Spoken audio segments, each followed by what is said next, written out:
Previously, we've done the DIY extensive instructionals on Thermos yogurt using full cream milk powder. However, this time we are using liquid milk method, using the same Thermos flask procedures as before.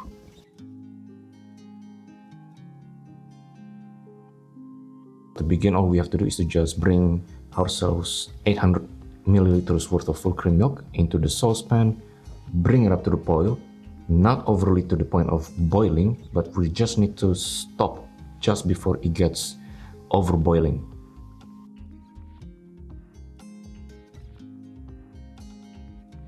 And after that, we have to let it cool to 100 degrees Fahrenheit to no more than 110 degrees Fahrenheit. Amidst summer weather, that will take anywhere between at least 1.5 to 2 hours of standing by time in order for everything to cool down towards that narrow degrees range that we're looking for. And after we've reached to the ideal temperature range, it's time to add in the starter yogurt culture.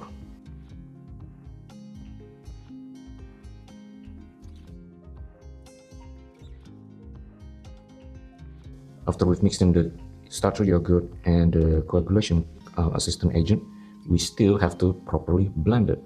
Hence, to ensure proper blending, we're just going to use a sports blender this time. Blend it, say, no more than 5 to 10 seconds maximum each time. So during this stage, it is perhaps a good idea for us to pre-warm the thermos flask by boiling water and just pouring that inside the thermos flask and just let it be for, say, 5 or 10 minutes or so, just to properly start up the warm environment for us to be able to maintain the favorable temperature momentum range.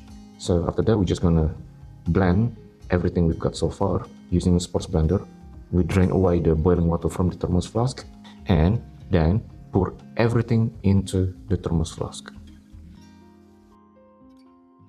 Properly seal it, secure it, close it, and then, depending on the weather, if it is on a hot summer weather, we may not need to use additional insulating clothing as a blanket to keep it warm. However, if we are on a cooler weather, it is almost absolutely necessary for us to use at least 2 layers of clothing.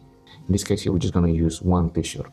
From there on, we're just going to leave it there for the fermentation period to both start and finish for at least 24 hours. So after 24 hours have passed, it's time to slowly and gently drain and then strain the overall finish. Use a cheesecloth and a rubber band, tie it into a saucepan large enough to catch whatever liquid way that we are trying to separate the solids as away from the liquid, and just let it strain for at least a good hour or 2, depending on how runny the yogurt is. If it appears to be quite runny to the point of cream-like consistency, then that may be a sign that it needs longer straining time.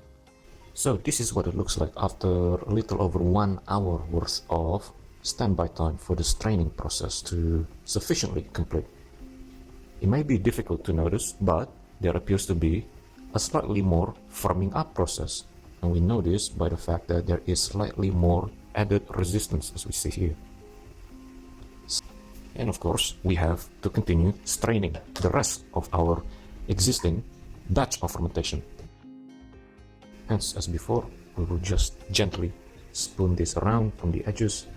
We will wait again for another hour of straining.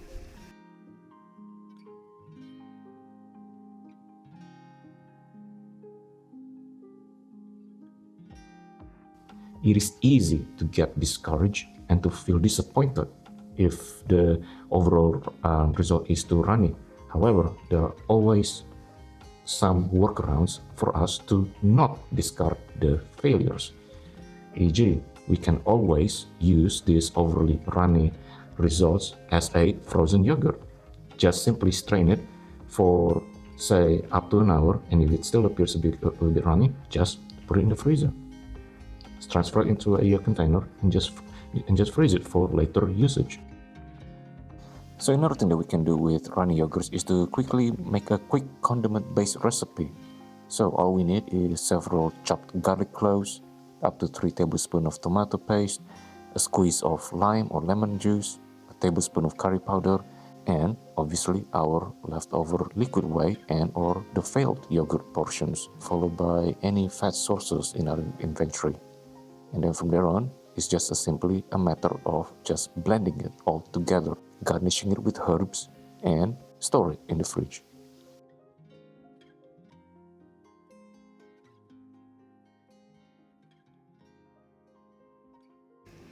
So this is what we're expecting to see as when it comes to the overall yield out of just 800 milliliters worth of full cream milk. As the beginning of this recipe, we are left with approximately 340 to, say, if we are at most optimistic, 360 grams worth of usable solid portions. So that leaves us with the remaining as the liquid components of the whey.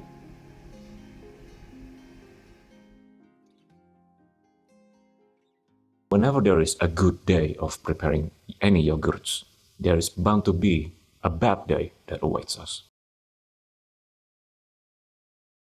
Yogurt making, generally speaking, demands a lot of practice and a lot of patience. There are bound to be inconsistency of results from one day to the next, and in this case, from one season to the next. Number one, can we actually use flavored yogurt as a starter? In short, this author would say no for a number of reasons. First of which is such that the overall resulting, under this author's own experience, seems to be lacking in terms of the overall sharpness that we're looking for. And that too, it is not really that advisable because any of such flavoring ingredients and or other added additives may actually seep and transfer itself onto the final outcome of the resulting product during the fermentation process, as well as even during the straining process. So therefore, that is something that we try to avoid at all times, in that we just trying to make sure that the type of yogurts that we're trying to use as a starter is ideally nothing more than plain, unflavored Greek yogurts, preferably. Next question, full cream milk versus light milk. This author would pretty much confide and prefers towards full cream milk for a basic reason, as such that the saturated fatty acids within full cream milk, as one would expect, appears to be a lot more prone to solidify and therefore contributes to the more overall thickness of the outcome. Next question, winters versus summers. This is perhaps the most important distinguishing realm of discussion, which unfortunately, for the sake of the length of this video, we may not be able to cover this in detail, but throughout many years of this author's own failures of experiencing from one methodology to another, he nevertheless confide that during winters, expect to see a lot more runnier yogurt, for a reason as such that it is a lot more difficult for us to maintain the favorable temperature range between that as 100 degrees Fahrenheit to no more than 110 degrees Fahrenheit. So it is advisable, therefore, that during the fermentation process of at least 24 or even 30 hours, we have to not only consider using 2 or more layers of clothing, but alternatively from that, we may also have to consider using a wool jumper or any woolly based thick wool insulating material to provide a blanket environment to make sure that the entire temperature environment is sustained within that range, within that narrow range that we're looking for. Now, what happens then during summer? This is going to be very subjective because not only that people will actually live amidst air-conditioned environments, and in this author's case, he actually lives in an environment where there is no air conditioning at all. What he generally finds is such that, yes, the yogurt will find it much easier to coagulate over time without the need of additional layers of clothing as an insulating as a further insulation support from wool or any other thick materials. So that is that in a nutshell. Next question, the use of coagulating agents. Ultimately, is this a deal breaker? This author would say no, it is not necessary for us to consider using exotic coagulating agents in which such a texture result may give an impression, therefore, that it seems more solidified that way. However, is this a deal breaker? When it comes to the taste and the overall thickness, this author would say no, it is not a deal breaker. So, such a use of coagulating agents is what this author refers to as calcium chloride, magnesium chloride, and or even a squeeze of lemon juice, should none of those are available. So, irrespective, for up to 2 hours of straining, then congratulations, we have ourselves a humble DIY yogurts using just ordinary full cream milk method using the Thermos flask. Leave it forward and thank you for watching.